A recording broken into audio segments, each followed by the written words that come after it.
السلام علیکم ویورز، میں ویلکم کرتا ہوں آپ کو اپنے چینل ایگرو کنسلٹنٹ ضیاء میں۔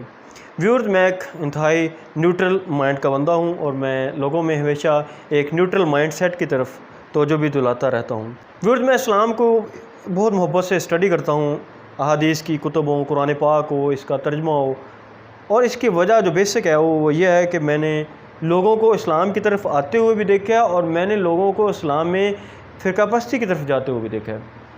میری اب تک کی جو ہسٹری ہے، جو میری ایجوکیشن ہے یا جو میں نے تاریخ کو اسٹڈی کیا ہے، تو اس میں اب تک میں نے یہ معلوم کیا ہے کہ ہمارے اسلام کو فرقہ پرستی اندر سے نہیں بلکہ باہر سے، ایکچولی یہ انڈیوسڈ سیکٹیرینزم ہے، اندر سے یہ ڈیولپ نہیں ہوئی ہے۔ ہمارے معاشرے میں اس کا رجحان نہیں تھا۔ ہم اتحاد میں اور اسلامک ایجوکیشن میں الحمدللہ امن اور محبت میں، بھائی چارے میں بہت آگے جانے والی قوم ہے۔ یا ہمارا مذہب پیس کو اور سولیڈیریٹی کو، اتحاد کو بہت زیادہ جگہ دیتا ہے۔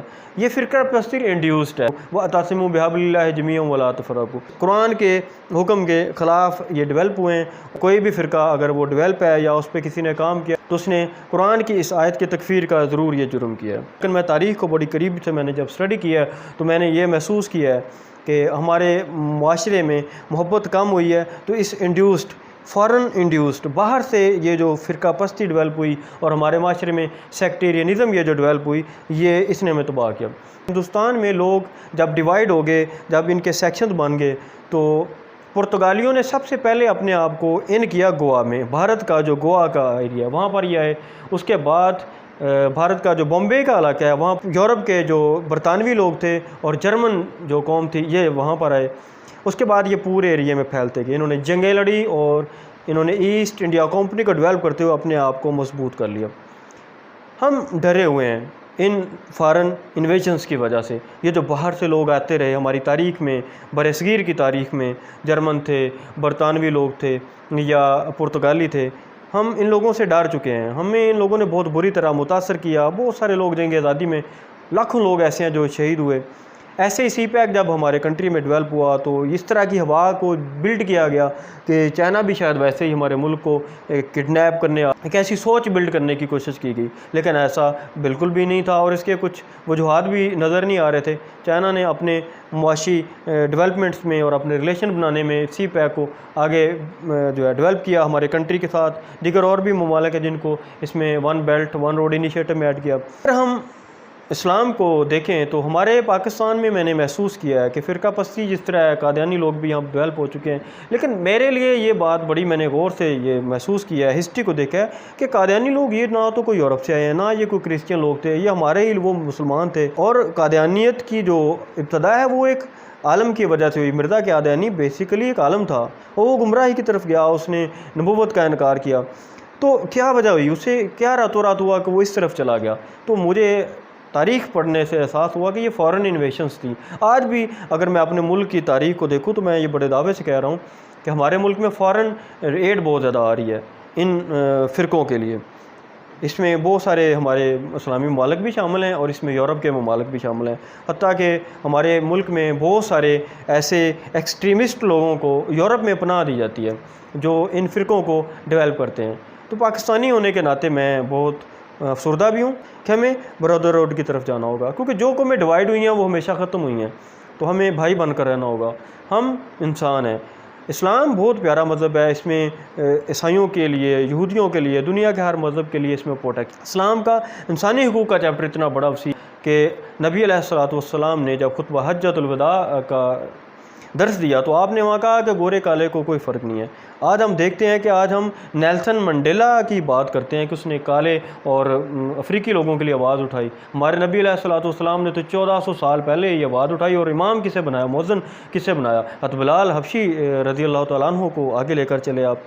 غلاموں کو اسلام نے پروٹیکشن دی، یتیم بچوں کو، بیواؤں کو۔ میں نے آج تک کسی بک کے کسی ہیومن چیپٹر میں آج تک نہیں پڑھا کہ کسی مذہب نے، کوئی بھی مذہب ہے، میں دنیا کی بھری ہوئی کتابوں کو پڑھ چکا ہوں ہسٹری میں نے نہیں دیکھا کہ کسی مذہب میں ہیومن رائٹس کے لیے اتنا کام کیا ہو۔ ایکچولی وجہ کیا ہے؟ ہمارے ملک میں یہ فرقہ پرستی اور یہ جو ڈسٹنس لوگوں میں آ رہا ہے، یا جو سوشل ڈسٹنس جو آ رہا ہے، یہ کیوں آ رہا ہے؟ تو ویورز، اس میں بڑے دعوے سے یہ بات کر رہا ہوں، بڑی محبت سے یہ بات کر رہا ہوں۔ ایکچولی ایک تو یہ ہے کہ ہم اسلام کے بیسک پرنسپل سے بہت دور ہو چکے ہیں، ہمارے والدین کی ہم عزت نہیں کرتے ہیں، ہمارے رزق روٹی میں حرام کا مال بہت زیادہ آ چکا ہے، ہم لوگوں کے حقوق کھا جاتے ہیں، لوگوں کے حق مارنے میں ہمیں کبھی خوف ہی نہیں آتا، ہمارے اندر فرونیت اتنی زیادہ بڑھ چکی ہے، ہم اسلام کو صرف یہاں سے اوپر تک پڑھتے ہیں یا اس پر عمل ہی نہیں کرتے ہیں۔ ہمارے گھر میں قرآن پاک ہوتا ہے لیکن ہم اس کو اندر سے جا کر نہیں دیکھتے ہیں۔ میں نے یہاں پر بہت زیادہ ڈیپتھ میں جا کر دیکھا، سب سے زیادہ اہل بیت سے محبت کرنے والے ہمارے ملک میں بہت سارے لوگ ہیں، لیکن تکلیف کی یہ بات ہے کہ ہمارے معاشرے میں جعلی سید بن چکے ہیں، اہل بیت کا مقام لے لیتے ہیں، انہیں اہل بیت کے مقام کا کوئی پتہ ہی نہیں ہے۔ کسی بھی مذہب کی، کسی بھی معاشرے کی ابتدا جو ہوتی ہے، کیونکہ اسلاف جو ہوتے ہیں وہ بڑے قیمتی ہوتے ہیں۔ میں حیران ہوتا ہوں، ہمارے معاشرے میں ایسے چیپٹر انٹروڈیوس ہو چکے ہیں کہ حضرت محمد صلی اللہ علیہ وسلم جو ہمارے نبی آخر الزماں ہیں، خاتم المرسلین ہیں، آپ کے والدین، آپ کے چچا یا آپ کے قبیلے کے بارے میں یہ باتیں کی جاتی ہیں کہ معاذ اللہ وہ کافر تھے، معاذ اللہ معاذ اللہ۔ میں حیران ہوتا ہوں اپنے معاشرے میں دیکھ کر، تو یہ باہر سے یہ چیپٹر اوپن کیے جاتے ہیں۔ اگر آپ درود ابراہیمی کو دیکھیں تو اللہ تعالیٰ اس میں بڑے واضح الفاظ میں بیان کرتے ہیں کہ سلام ہو ابراہیم پر اور آل ابراہیم پر، تو حضرت ابراہیم سے لے کر حضرت محمد صلی اللہ علیہ وسلم تک ساری آل ابراہیم ہے، تو اللہ تعالیٰ ان پہ سلامتی بھیجتے ہیں۔ دوسری جو سلامتی کا ذکر کرتے ہیں وہ آل رسول کے لیے، سادات کے لیے، تو سادات کی عزت کرنی بھی چاہیے، اور ان کا اللہ تعالیٰ نے ایک مقام بھی رکھا ہے، یہ ہدایت کا ذریعہ بھی ہیں، ہماری اتحاد کا بڑا یہ ذریعہ ہے۔ بہت ساری درگاہیں جب میں دیکھتا ہوں، حضرت جلال الدین سر بخاری کی میں جب بات کرتا ہوں، علی حجویری کی بات کرتا ہوں، خواجہ معین الدین چشتی کی بات کرتا ہوں، یا میں حضرت شہباز قلندر ہیں ان کی بات کرتا ہوں، حضرت امام بری سرکار ہیں ان کی اگر میں بات کرتا ہوں، تو ان لوگوں نے لوگوں کو ملایا ہے، انہوں نے فرقہ پرستی کو کبھی جگہ نہیں دی ہے۔ یہ محبت کے آج بھی درگاہیں ہیں، انہوں نے محبت کا درس دیا ہے، انہوں نے وحدانیت کا درس دیا ہے۔ میرے لیے یہ بات آج ذکر کرنا، میں بڑے فخر سے یہ بات کہوں گا کہ مجھے ایک لبرل انسان نے کہا کہ ہم وحدانیت کی بات کرتے ہیں اور اسلام ایک ایکسٹریمسٹ مذہب ہے، تو میں نے اسے بولا خدا کے بندے وحدانیت تلاش کرنی ہے تو جاؤ اجمیر میں دیکھو اور سہمن میں دیکھو، وہاں ہندو عیسائی سارے لوگ آتے ہیں، کوئی فرق نہیں ہوتا، وہاں جا کے دیکھو وحدانیت تمہیں نظر آئے گی۔ وہاں ہر انسان کو کھانا کھلایا جاتا ہے، یہ نہیں پوچھا جاتا تیرا مذہب کیا ہے، تو کیا کرتا ہے، تیرا مقام کیا ہے۔ اس سے بڑی وحدانیت کا لیکچر میں سمجھتا ہوں کہ دنیا میں کہیں نہیں ہوگا۔ اگر خانہ کعبہ کی بات کی جائے تو کالے گورے حبشی عربی یورپی جتنے بھی لوگ ہیں، میں کہوں گا حرم شریف کی وہ جو احاطہ ہے، جو حرم کا وہ مقام ہے، اس سے زیادہ کون سا دنیا کا وہ مذہب ہے جو وحدانیت کا درس دیتا ہے۔ میں تو ایک مسلمان ہوں، میری بات لوگوں کے لیے شاید اتنی زیادہ اہم نہ ہو، لیکن بائی گاڈ اگر میں نان مسلم ہوتا تو میں اسلام کو ایک مذہب کی حیثیت سے ضرور لوگوں کو بتاتا کہ اپنے اس مذہب کو دیکھو ذرا، اس میں انسانی حقوق کے کتنے بڑے چیپٹر ہیں، اپنے اس مذہب کو دیکھو، اس میں محبت اور پیس اور سولیڈیرٹی کا کیسا کیسا سبق ہے جو اسلام نے دیا ہے۔ ہمیں حقوق اللہ اور حقوق العباد کی کوئی پرواہ نہیں رہی ہے۔ اصل میں بحیثیت مسلمان ہم حقوق العباد میں بہت گر چکے ہیں، ہمارے والدین کے حقوق ہمیں ان کا کوئی احساس نہیں ہے، بہنوں بھائیوں کے حقوق کا ہمیں احساس نہیں ہے، ہم معاف نہیں کرتے ہیں۔ نبی پاک کی ذات میں معافی کی بڑی گنجائش ہے، اگر ہمیں کوئی تکلیف دے تو ہمیں معاف کرنا چاہیے، ہمیں کوئی تھپڑ مارے گالی دے ہمیں اسے معاف کرنا چاہیے۔ ہم تو گریبان پکڑ لیتے ہیں، دستوں گریباں ہو جاتے ہیں، گولیاں مار دیتے ہیں، ہمیں ایک لوگوں کو قتل کرنا آج کل معاشرے میں دیکھتے ہیں کتنی دہشت گردی اور بے رحم بھی ہے۔ تو محرم الحرام کے ان مقدس ایام میں یہی کہوں گا، بحیثیت سید میں یہی کہوں گا کہ ہمیں اسلام کو پڑھنا چاہیے، ہمیں اہل بیت کی جو ذات ہے اس میں اس چیپٹر پر آنا چاہیے۔ دیکھیں حضرت امام حسین کے بیٹے، آنکھوں میں آنسو آ جاتے ہیں، حضرت سیدنا اصغر 6 ماہ کے بچے ہیں، کبھی اپنے بچے کو گود میں لے کر مجھے بتائیے گا تو صحیح کبھی ایسے آپ لڑ سکتے ہیں ظلم کے خلاف؟ آپ نے بتایا کہ اس طرح کے اصغر بھی دین پہ قربان کرنے پڑیں گے۔ اس سے زیادہ حسین علیہ السلام آپ کو کیا چیپٹر اور کیا سبق دے سکتے ہیں، کتنا اور سبق آپ کو ملے گا۔ لوگ کہتے ہیں میں محبت میں آ کر کبھی کبھی دیوانہ ہو جاتا ہوں، مجذوبیت کے لیول تک چلا جاتا ہوں۔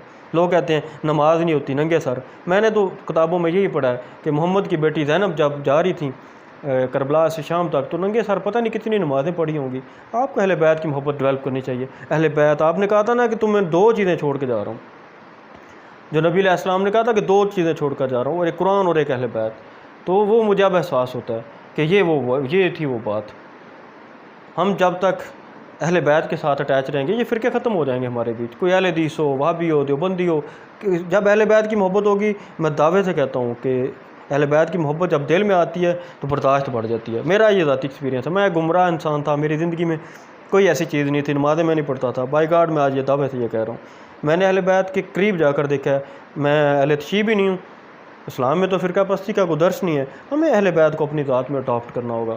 اہل بیت کے اندر ہیں کون اہل بیت؟ نبی پاک کے نواسے ہیں، نبی پاک کے وہ جو اسلام آپ نے دیا اس کے پلر ہیں، اور ان کی اسلام کے لیے بہت زیادہ قربانیاں ہیں۔ کون کون سی محبتیں ہیں، کون کون سی وہ رسم و رواج ہیں جو اہل بیت نے ہمیں نہیں سکھائے ہیں۔ تو اسلام کے بعد اہل بیت کا بھی بہت مقام ہے۔ اور اینڈ بات میں مختصر یہی کہوں گا کہ میری ذات بہت عاجز ہے، میرا دل دکھتا ہے، میں لوگوں کو فرقہ پرستی میں ایک دوسرے کو تشدد کرتے ہوئے دیکھتا ہوں، ایکسٹریمزم کی طرف ہم جا رہے ہیں۔ کیسے لوگ ہمارے اسلام کو قبول کریں گے؟ کیا ہم لوگوں کو اتنی تفریق کا اور اتنی نفرت کا درس دے رہے ہیں؟ کیا ہم تو بھوکے کو کھانا نہیں کھلاتے ہیں؟ کیا یہ اسلام ہے؟ ہمیں محرم کے ان مقدس ایام میں میری آپ سے ریکویسٹ ہے کہ اسلام کو اڈاپٹ کرنے کی طرف جانا ہوگا، سیکھنا ہوگا ہمیں اسلام کے اصل چیپٹر کو، اور وہ کیا ہے؟ اتحاد ہے، محبت ہے، پیس ہے۔ ہمیں ایک دوسرے کے ساتھ محبت کرنا ہوگی، اصرار کے ساتھ آگے جانا ہوگا۔ ہر انسان کو پوری طرح آزادی سے کچھ بھی کرنے کا حق ہونا چاہیے، کسی بھی جابر طاقت کے خلاف اٹھ کھڑے ہونا چاہیے۔ اس ملک میں بہت ساری ایسی طاقتیں ہیں جنہوں نے یزیدیت کے معیار بھی توڑ دیے ہیں۔ یزید لوگوں کو کیا کرتا تھا؟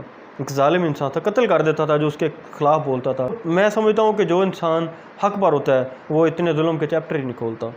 کسی کے لیے برا ہونے کے لیے اور ظالم ہونے کے لیے اتنا ہی کافی ہے کوئی اس کی زبان بند کرے۔ میں بحیثیت سید اپنے اندر جذبہ حسینی کے ساتھ اتنی ہی بات کہوں گا، ہمیں محبت سے جینا ہوگا۔ ہر انسان کو حق حاصل ہے، چاہے وہ عیسائی ہو، چاہے وہ یہودی ہو۔ ہمارا مذہب ہر انسان کو حق دیتا ہے، ایک جانور ایک کتے کو بھی حق دیتا ہے روٹی کا اور زندہ رہنے کا۔ بس میں اسلام کے اس چیپٹر کو اس حسینیت کے اور محرم کے مقدس ایام میں اتنا ہی بتانا چاہتا ہوں کہ بحیثیت سید میرا یہ فرض تھا جو میں نے ادا کیا ہے، اور میں ریکویسٹ کرتا ہوں کہ آپ محبت پیدا کریں اور فرقہ پرستی سے باز رہیں، اور اپنی زندگی میں ایک دوسرے کے لیے احساس پیدا کریں، برداشت پیدا کریں، معاف کرنا سیکھیں۔ اللہ تعالیٰ آپ کو خوش رکھے، جہاں رہیں خوش رہیں، آباد رہیں۔